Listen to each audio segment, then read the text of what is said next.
What's happening, folks? Back with another reaction, back with some more Bad Religion. And we're back with more from their pretty much unknown Into the Unknown album, which is to say their second studio album, the one that went in a different musical direction and was eventually sort of disregarded by the band itself.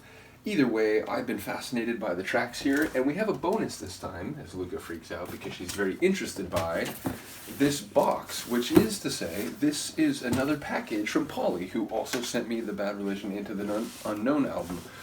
So big shout out to you, and we're going to find out on camera what else awaits us for our musical journeys.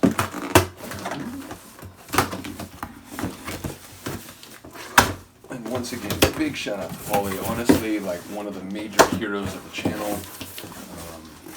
Just like, there's so much more we already have to go through. Oh, it looks like we've got a record.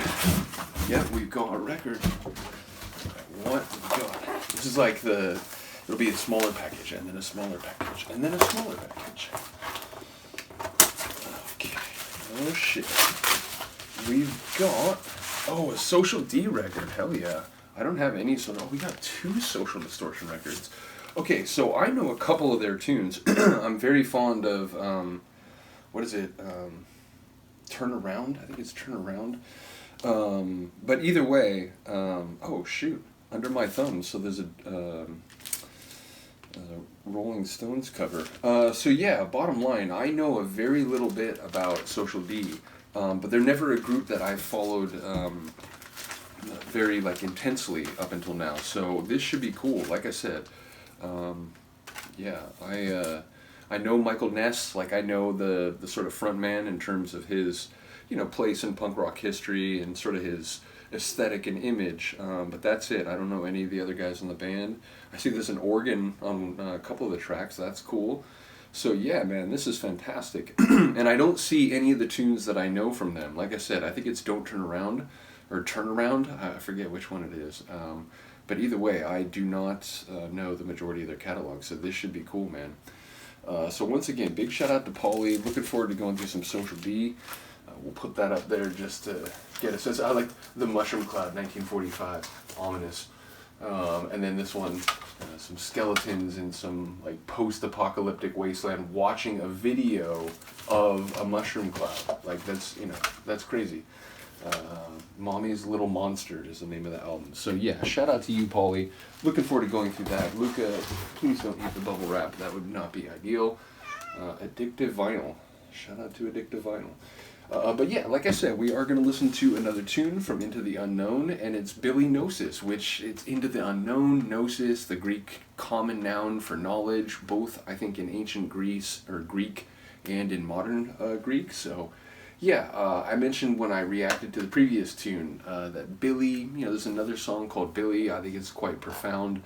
One of my favorite Bad Religion tunes from their early period, or I should say their early reformed period, which is a few years after what we're hearing now. But for many people, Suffer is sort of the first album that gets critical acclaim.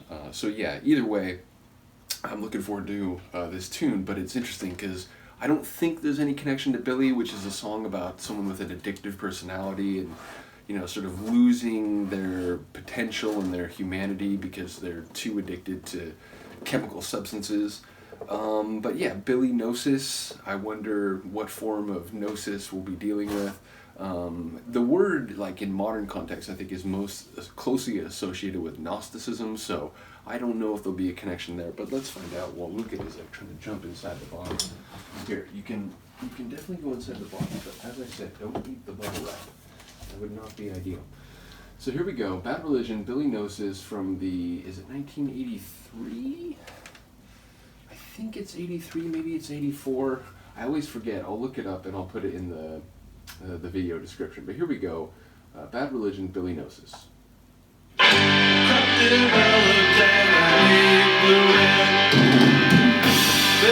Gnosis, weak and thin.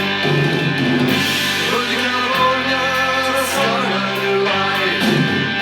Cause back in his hometown, he just killed his wife. He started drinking heavy back then. He started eating things that made his head trim.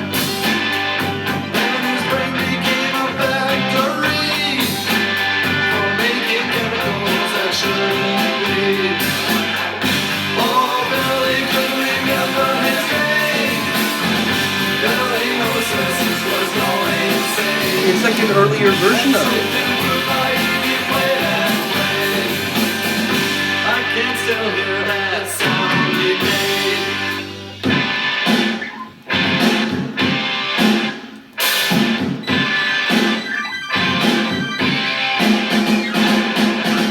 Billy burned his phone and blew up his car. He said, I watched TV and played the guitar and read a book that made his head dim. How could he have known that there were words within? And the words ate into his brain, through his eyes and through his ears they came. They left their holes so they multiplied, and green on Billy's canvas a paradise. Oh, Billy could remember his name, our unsung hero that God saved. And soaked in blue light, he played and played. The only thing that killed the words like hate.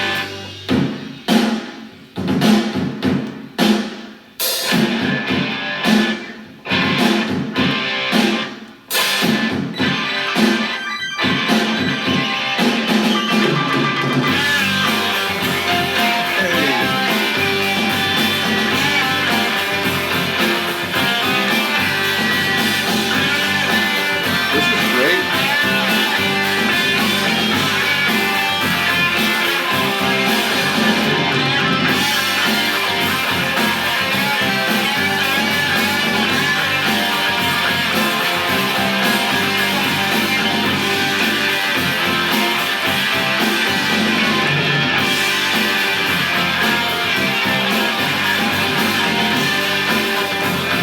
It's a jam.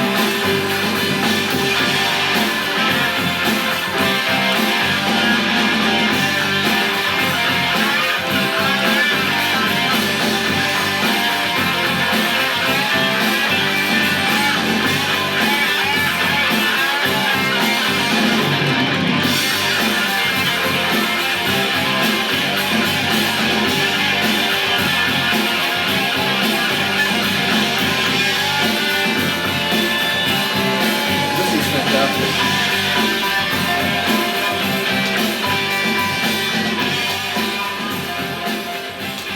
She is trying to get the tape, which I guess is not the bubble wrap. She found a loophole in my proviso. But yeah, number one, that's a jam. And like, yeah, there's some keyboards, there's some piano. You can tell it's not the like normal Bad Religion. But for a lot of that song, it sounds like it could be part of the 80-85 compilation, which is to say it sounds like their early stuff just in general. So that one felt less anomalous, even if still a bit anomalous. Again, the keyboard and the piano definitely, give it a different flavor. But as I said, some of the guitar work there and just the jamming, like early, like raw kind of sound, it fits with a lot of other stuff from the 80-85 period.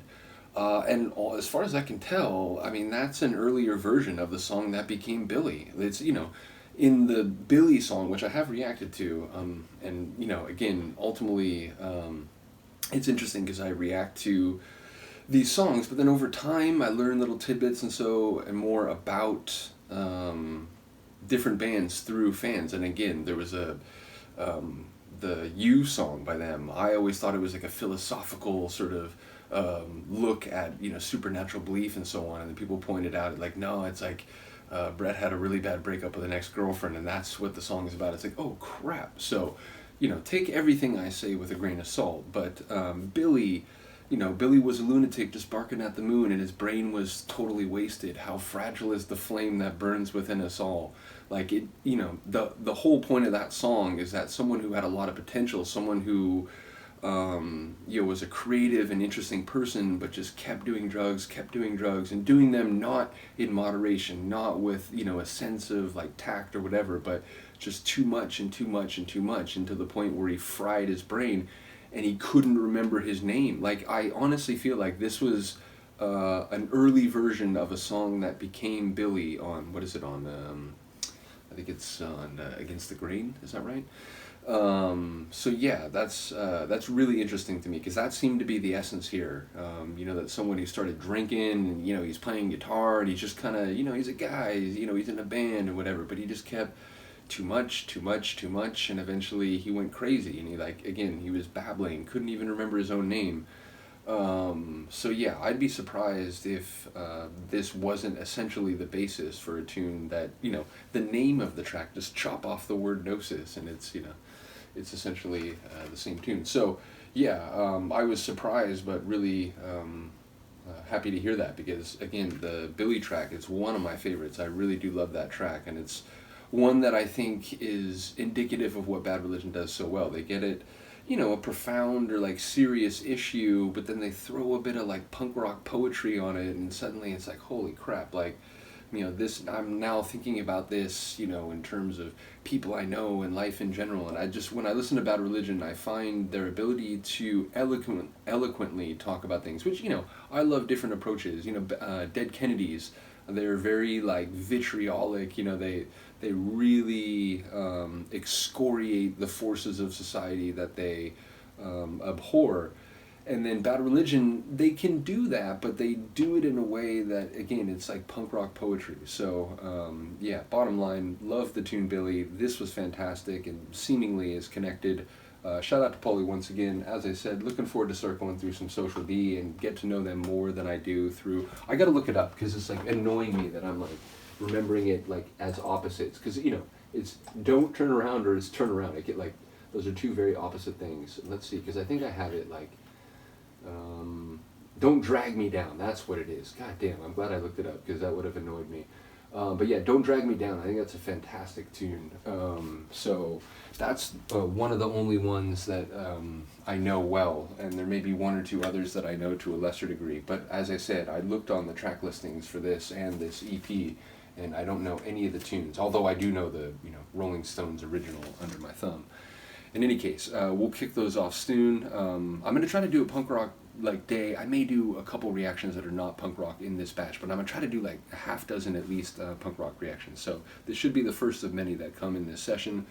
Shout out to Paulie once again. Let me know what you think of this tune. I will see you next time. Peace.